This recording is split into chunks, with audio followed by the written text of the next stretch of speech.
was in the Army, attached to the Army Security Agency. And what was your rank? My rank was, we started out at the language school. We were all privates. Nobody could get rank at that point. So the first year spent studying Russian at the Presidio of Monterey in California. We were all private E2s. Upon graduating, we were given our first striped PFCs and went to Germany with that ranking. After I had opened up the base up in Lubeck, somebody had to be in charge, and the warrant officer had me promoted to a corporal. So I became the NCOIC in charge of the voice people. What was the voice people? They were the Russian language persons that listened electronically to the Russian traffic coming from the East German side of the border. Were you drafted or did you enlist in the Army? I received an induction notice and went to for my physical in Pittsburgh, Pennsylvania, after I graduated from college.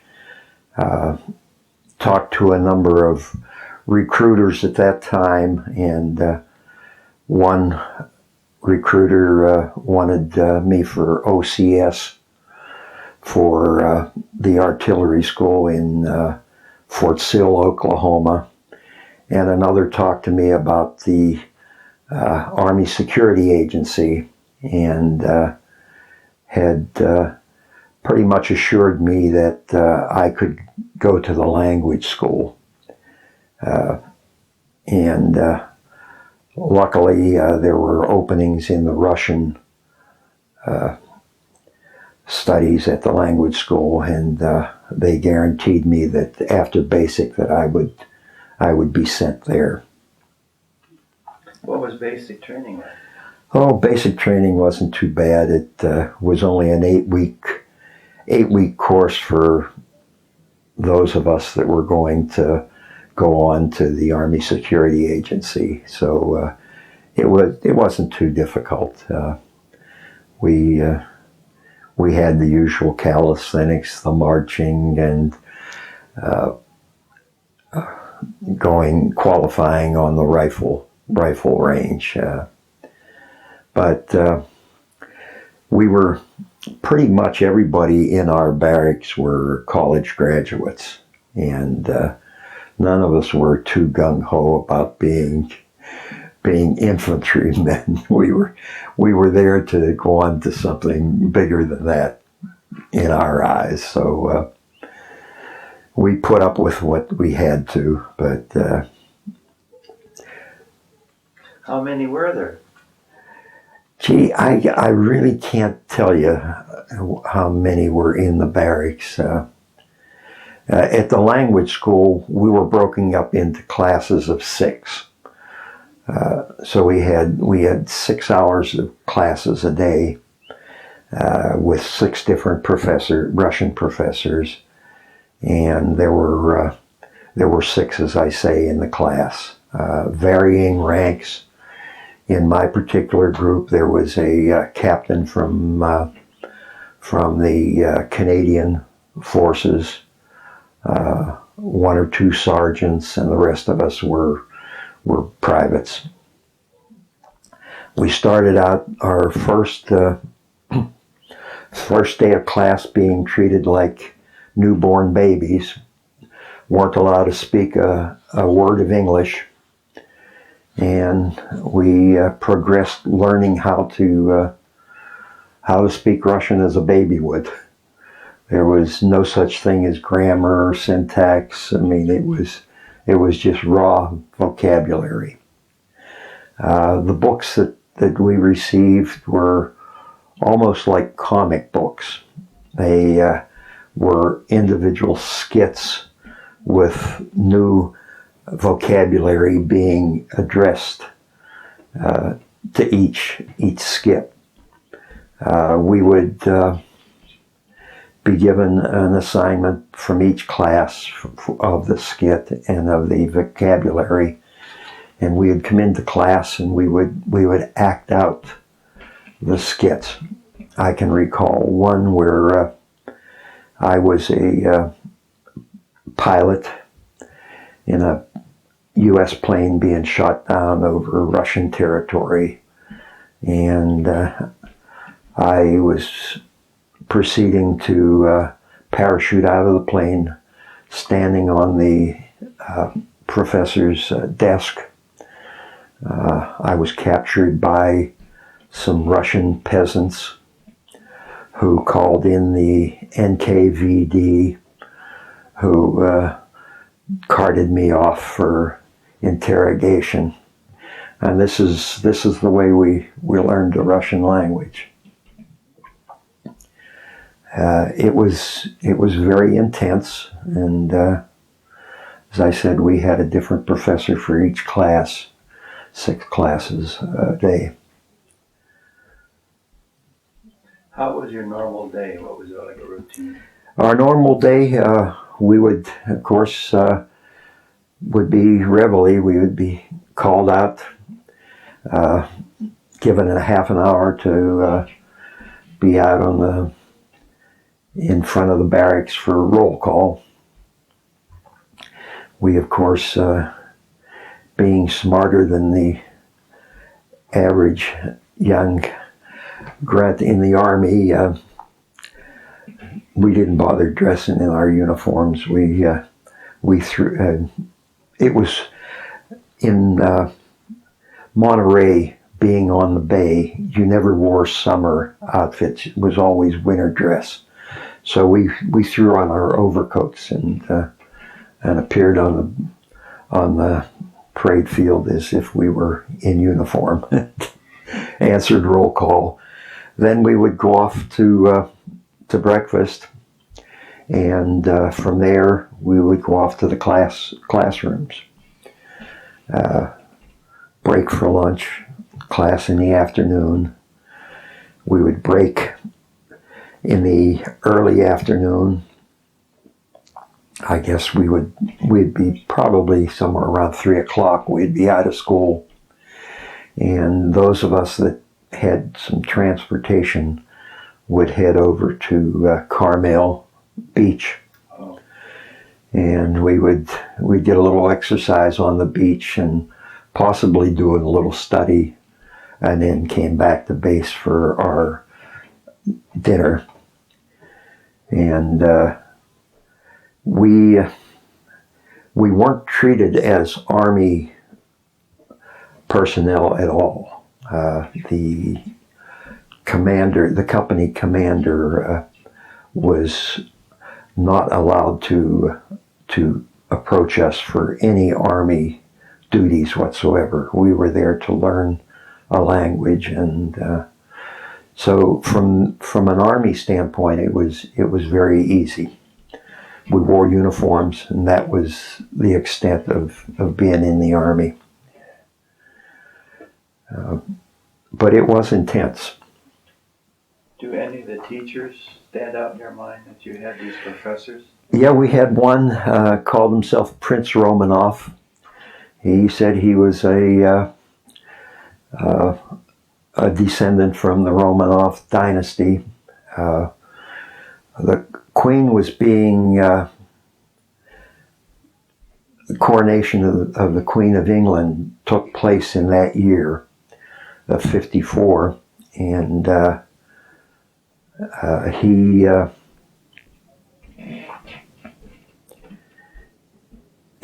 had an invitation. He and his wife, she was also a teacher, had an invitation to go to the coronation. So that was supposed to be his proof to us that he really was a descendant of the dynasty. One of the other teachers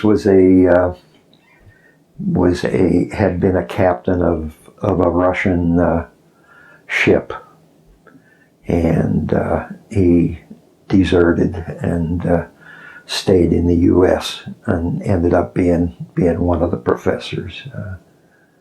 They were all Russian nationals, though, at that point in time.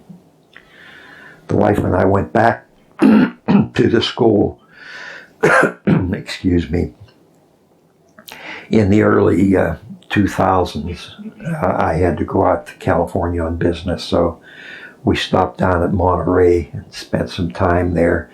Went to the language school, and I didn't find a Russian national on the Russian school hierarchy. They were all Americans at that time. Was there a special dialect of Russian that you were learning, or anything? No. Actually, since we had a mixture of professors, and I would guess that over the course of the year, I probably went through a dozen different professors. So they came from all parts of Russia, and so they were hoping to make us fluent in the language, and I did graduate with an excellent marking in the language and in fluency. After the language school, where did you go? Went back to our headquarters in Fort Devens, Massachusetts, and they ran some different tests on us, and then shipped out from there for a 1 week leave, and from that flew out to California to the language school. After the language school, where did you go? After the language school, we again shipped back home for a brief visit, and from there shipped to Fort Dix, New Jersey, and there we were put on a troop train to the port of New York, and were put on the USS Buckner and shipped out to Bremerhaven with a stop at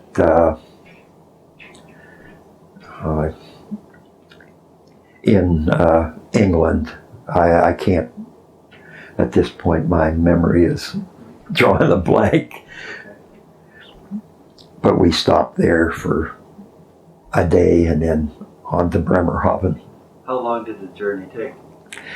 It was 8 or 9 days.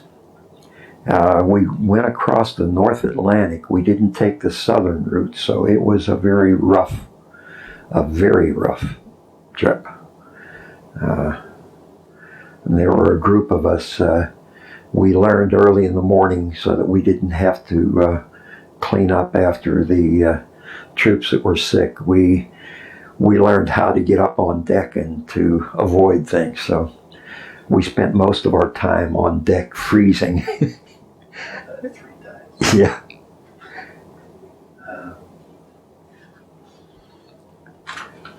Now, you said after you had come to Bremerhaven, can you describe where you went until you ended up in your training? They put us on a troop train, and we went south to Frankfurt, where we were housed in a German barracks, sort of. It was a building, but it had been a former German base, and we were there for 3 or 4 days, and then shipped up to Gießen, where we joined what was to be our outfit. Can you tell me a little bit about your outfit and the people that you respect there and what you did? Okay, well, in Gießen, I was only there probably at the most 4 weeks. It was not an enjoyable place to be, since we couldn't exercise our ability to use the Russian language and pick up radio traffic that we were hoping to get. We were marching guard duty at night. Somehow I was able to finagle getting assigned to a small portion of the outfit that was going to set up a listening post up in Bardorf.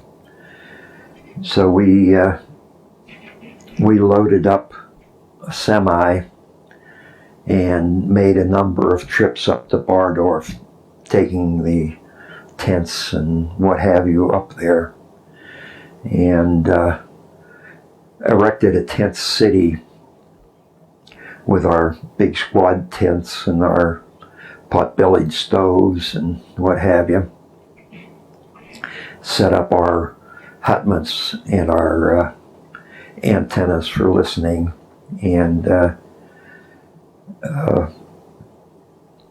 as you saw from the one picture, the sheep and the shepherd in the surrounding fields of this site.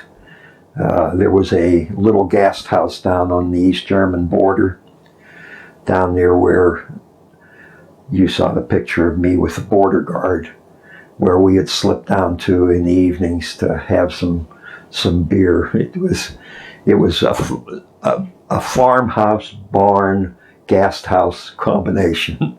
It was just a very small village. We set up our base up there and started picking up some traffic. It wasn't great, but any amount of traffic that we were picking up was better than nothing. While we were there, we had regular runs to a bathhouse in one of the German towns where we would go and bathe, since we hadn't set up anything yet for showers and what have you. And then came along Warrant Officer Kuryatnik, looking for some volunteers to go out on patrol with him. I didn't care for the situation where we were in Bardorf, so I immediately volunteered, and we began getting all of our supplies that we needed. We got our hutment with our radio receivers and a means of sending traffic via Morse code back to base, our MREs, and we took out and headed north up into the British zone to skirt the border, looking for better sites for setting up our listening posts.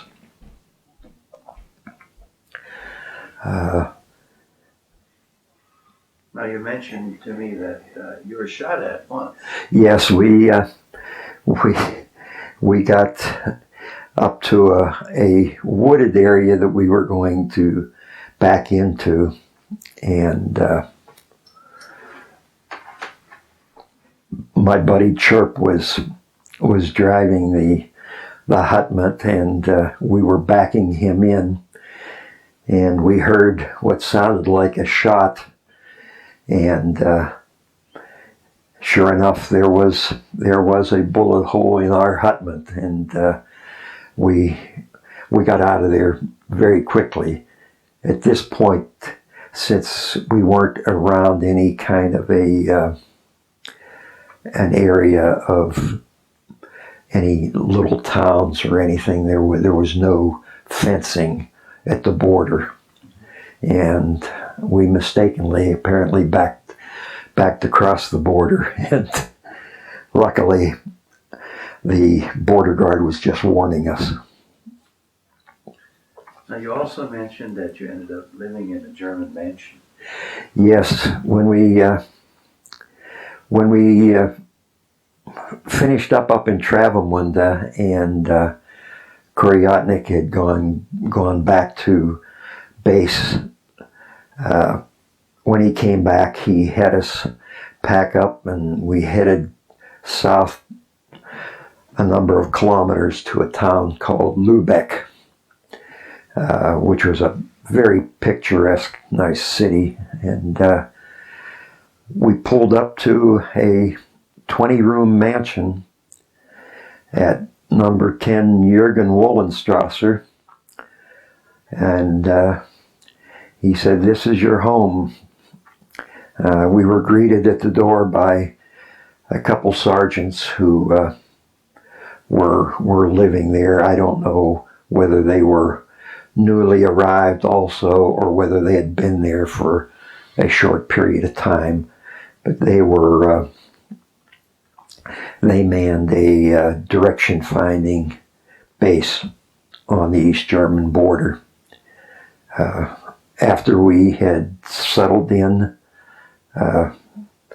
and got our bunks and where we were going to be sleeping, we were taken out to a abandoned German air base just south of Lübeck, where we were going to set up our listening post. The direction finding base was at a far end of the air base, and so we pulled in, set up our hutment, power electric unit, and erected our antennas, and then our next order of business was to go across the road to a German guest house and talk to Moody about having our meals there. And we came to an arrangement where they would supply us with our 3 meals a day. We would sit down with her and decide on what the menu would be like for each week. And for $1.25 a day, we each were served 3 very good German meals. How did you entertain yourselves when you were there? We found a couple bars in town. Rote Katze was one where they had some entertainment, and there was also a riverboat that had some entertainment. Both of these places liked the Americans that suddenly showed up on their doorstep and were very good to us, and kept us out of trouble. You also entertained in your mansion. Oh yes. We one of our voice guys met a cabinet maker on one of his voyages into town, and for a few cartons of cigarettes, he arranged to have a bar built for our mansion. Once the bar was installed, we invited the mayor of the town and other people that became friendly with with the guys who went into town, and we started having open house one weekend a month. We would bring in a little German combo and invite townspeople. Sometimes we would have visitors show up from the Scandinavian countries that happened to be in Lubeck and heard that there were Americans, and they would show up at our door to be entertained. They like whiskey. Oh yes, yeah, we were. That was the other thing about our mansion. We were being supplied by the British, since we were in the British zone. So they supplied us with our army cots and our bedding, and the mansion was coal fired, so they supplied us with coal, and the supply sergeant, when he came, would also supply us with bottles of scotch.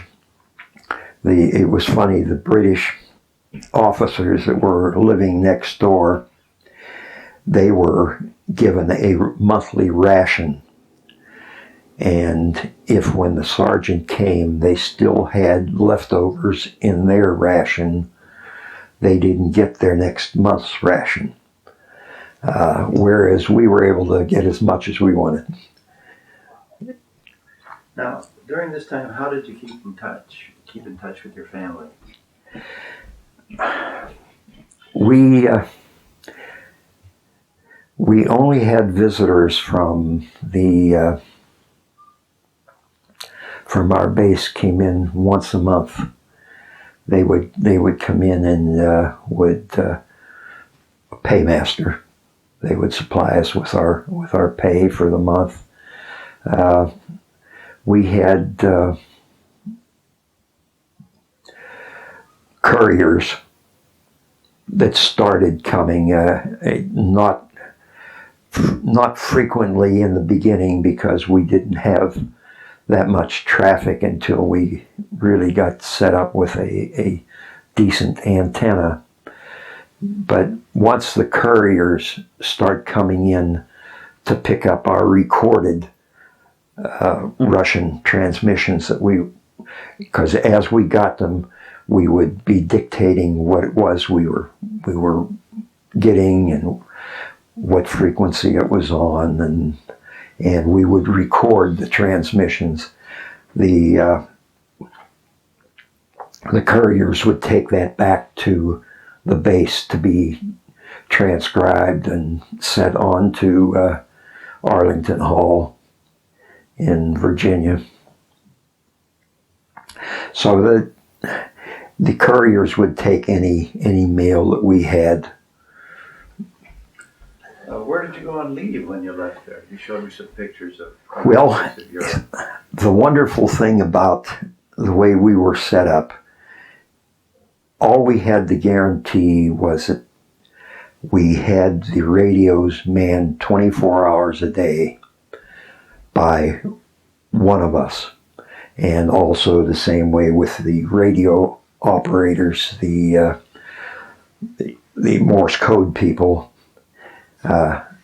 So we could come and go as we pleased. I mean, there was no such thing as a 3-day pass. I mean, you had a constant pass because you weren't on a regular base. So we would go up to Copenhagen. We would go over to Amsterdam. Went down to Hanover for weekends. In fact, in Hanover, we found a jazz joint that liked the American jazz music, and we became very friendly with the owner and his wife, and they would let us sleep in the nightclub at nights. So we would go down. We would go down there. Took a regular Army leave and went down to Italy and Switzerland. Shortly before I came back to the States. In fact, it was over the Lenten season of '55 when I went on the trip down to Switzerland and Italy. Now you showed me a picture of the Pope. Yes, we weren't able to have an audience with him, but the Pope regularly came out on Sundays to a window up in his quarters, and he would have words to say to the crowd that gathered and give his blessing.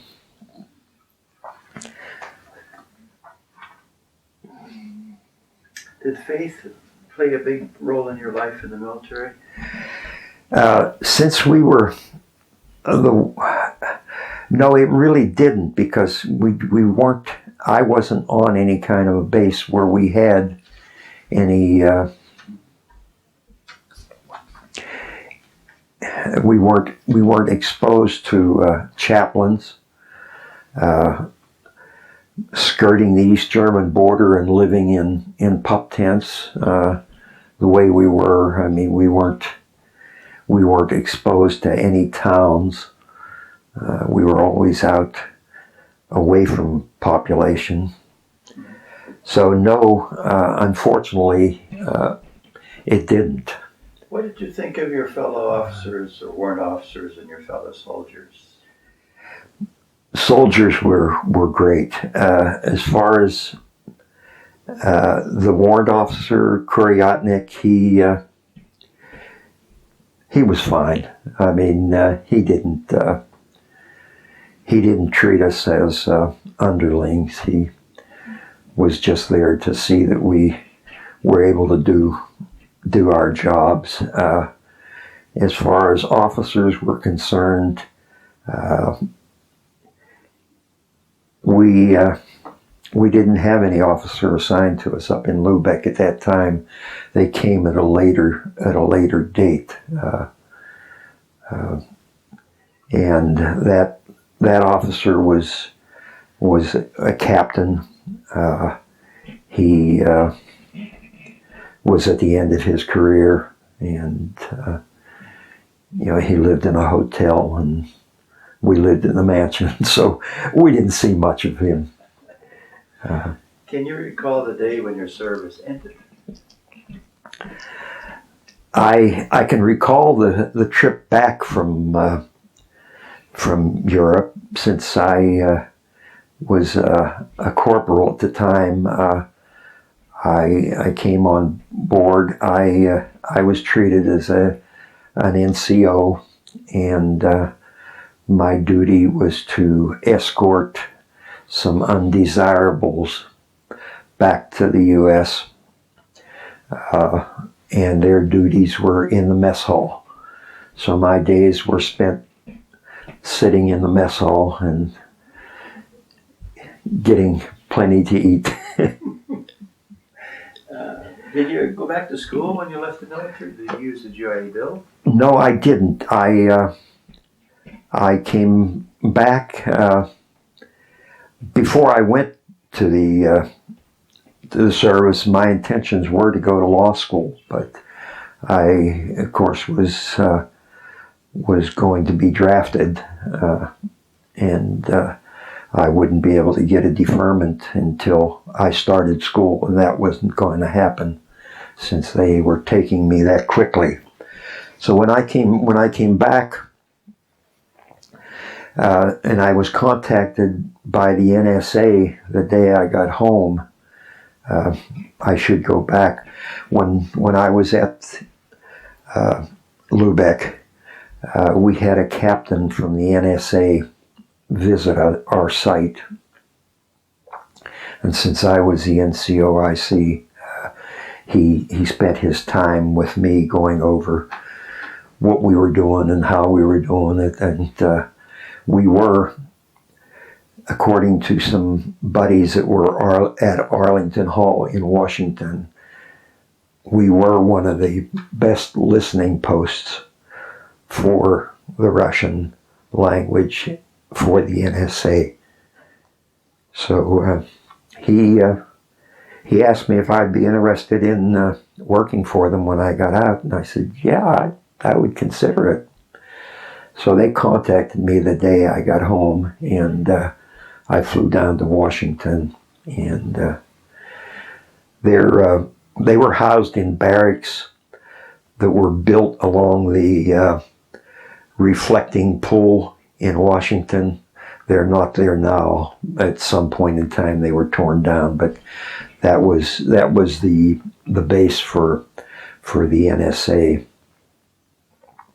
So every morning while I was there, I would show up at a gate, and a guard would escort me to the next gate, and finally I would end up in one of the barracks where I would spend the day being interviewed by various people. And so I was all set to work for the NSA, except it took them 13 months for my clearance to come through. By then I was married and gainfully employed in the insurance business in Detroit, Michigan. Now, you mentioned to me that you keep a very close relationship with these men that you worked with, and you're still meet at this time. Can you go through that a little bit? Yes. The Lubeck Association at the present time is made up of approximately 250 ex-ASA members that all stay in touch sporadically throughout the year. They get together every couple years, every 2 years, for a reunion. One of which was held in Lubeck 6 years ago. They had another cruise to Alaska. Last year was in Charleston, South Carolina. And the next one, the year after next, will be in San Antonio.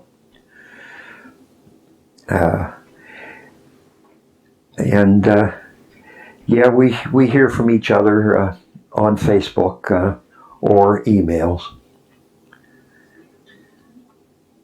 We're coming to a close now with this interview, but is there something else you'd like to add to this conversation?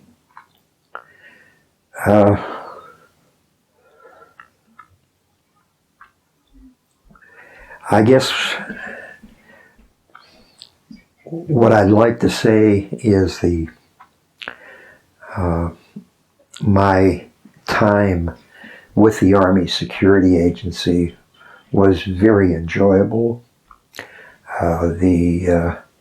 While we had a good time and sounded like we were on a holiday, the work was grueling. We worked 8-hour shifts, 24, 7 days a week. And it was not easy sitting with earphones on and scanning maybe 2 radio receivers so that you could pick up both sides of a conversation that were using different frequencies, one to communicate to each other. So it was difficult, but very rewarding. The information we picked up was very useful to the government. And as I say, the NSA does that today with very sophisticated electronics, where we had Collins radio receivers and earphones. I'm sure it's a lot different today. But Robert, I really want to thank you for sharing this Oh, you're welcome. with us, and I wish you the best. Thank you. Bye-bye. Bye.